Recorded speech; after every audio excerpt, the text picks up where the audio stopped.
With Fasnacht back in Fallout 76, the entire wasteland is buzzing about one thing and one thing only: how to get those ever highly sought after glowing masks. Whether you're a returning veteran or a new player, everyone wants to know the best ways to farm these rare rewards. So today I'm breaking down everything you need to know about maximizing your chances and farming glowing masks efficiently. Before we get into the actual farming methods, we've got to talk about the new drop rates, because Bethesda did make some huge changes this year that will ultimately benefit you, the player. Now, if you've never gotten a glowing mask before, this is your year to go ahead and farm Fasnacht using any of these methods, because Bethesda did actually increase the drop rate of rare masks, and also they changed the entire categories around, so now the only item inside of the rare mask category are glowing masks. That means if you get a rare mask, it will no longer be eaten up with the Deathclaw mask or anything like that, or the demon mask. It now will have a 100% guaranteed glowing mask drop. It just depends on which one you're going after. That's where you're going to have a little bit of difficulty there. But as always, big shout out to NukaKnight for data mining all of this info. Check the description. There will be a link to their whole entire Fasnacht article if you want to check out the drop rates for yourself. As you can see on screen now, common masks have a total drop rate of 23.75%, so that comes out to 1.979% per mask, which is pretty nice. And then uncommon masks, which actually have the highest drop rate, which is pretty funny, because again, they stuffed literally every single mask that was inside of the rare category besides the glowing mask inside of this category now. So this is where you'll get all your Deathclaw mask, where you'll get your demon mask, where you'll get your Father Winter, and all that stuff is now in the uncommon category. But they have a total drop rate of 71.25%, so that comes out to 3.393% per mask. So again, not too bad. And then finally, the only one that everyone cares about, we have the rare mask category, which again are only glowing masks. So you have a total drop rate of 5%, so that comes out to 0.25% per mask, improved by 0.05 from last year. So you're probably thinking, well, that's not that much of an increase, but again, the big change is that they changed around the categories. Bethesda actually listened to players and they put the glowing masks all in one separate category. So if you get that 5%, if you are doing these farming methods, you'll pretty much be able to complete maybe a couple of Fasnachts per hour, give or take, you know what I mean? So 5%, it's not that bad, you know what I mean? Again, there are ways to run multiple Fasnachts per hour and everything, so if you're running 5 Fasnachts, 5%, it's not really that bad of a drop rate. The only thing that comes into conflict is getting, you know, the glowing mask you actually want, because there are quite a few, and Bethesda did add, I believe, 5 new ones this year. So drop rates, again, you have 0.25% to get every or one specific glowing mask, 3.39% for the uncommon, and then 1.979% for the common mask. So overall, not too bad. The rare mask category, though, 5%. Really not that bad of a drop. And then, of course, I obviously have to quickly kill off some persistent myths that newer players especially believe. So just real quick, the luck special stat does not affect the mask drop rate. It is all RNG. Your stats have nothing to do with it. Wearing a glowing mask does not increase your drop rate. Also, it has nothing to do with it. No clothing item that you wear. And then finally, one that's been around since the first Fasnacht, wearing a Fasnacht beret does not help either. Again, it is all RNG. None of these things make a difference. Your luck stat doesn't affect it. Nothing you eat affects your drop rates. Nothing you wear affects your drop rates. It doesn't matter if you participate in the event or if you just sit to the side of the event. It does not matter. And again, most of all, your luck stat has nothing to do with the drop rate of masks. Every single player, level 1 or level 1000, has the same exact drop rates. It's all RNG. Now, into the main methods of actually farming these masks. Alright, finally, let's talk about farming these glowing masks. Now, there are really 3 main methods to farming glowing masks, and each one comes with its pros and cons, obviously. Now, first and foremost, I do have to say, you're going to want to attend every single possible Fasnacht. That's just obviously, duh, the only way to get these masked are from completing the event, so you're going to want to complete every single event that you possibly can.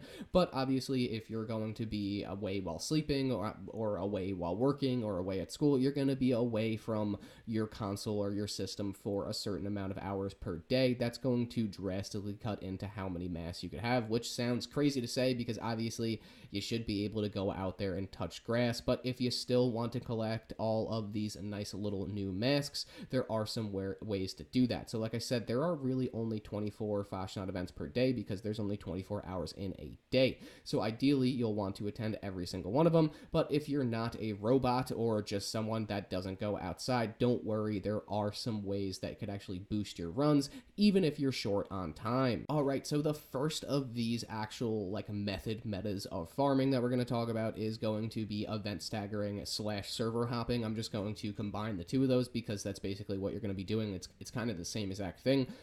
So I will say, if you aren't going to be just strictly server hopping, so if you don't know what server hopping is, obviously if you complete Fasnacht on one server, if you leave quickly, then you may be able to catch the end of another Fasnacht on a different server when you join a new server. So this could be taken advantage of if you have friends with Fallout First. So yes, this method does require friends, unfortunately, but don't worry, there is a method for, people without friends that play Fallout, or that, people without friends that have Fallout First. So you could hop between public servers to potentially catch an already active Fasnacht, like I said, but if you have Fallout First and a group of friends that also have Fallout First, you could seriously take advantage of this through event staggering. So on a simple way, how it works is start a Fasnacht in a public server, have a friend wait in a private world. After you complete the public server Fasnacht, you could either jump to another public server and, potentially catch the end of another one. If you do that, then you could go ahead and jump to your friend's private world where you could start Fasnacht there, and then boom, you could do that. Now, because Fasnacht is a pretty long in-game timer of an event, you could chain multiple events per hour. I've personally managed to stagger up to 7 Fasnachts in 1 hour doing this.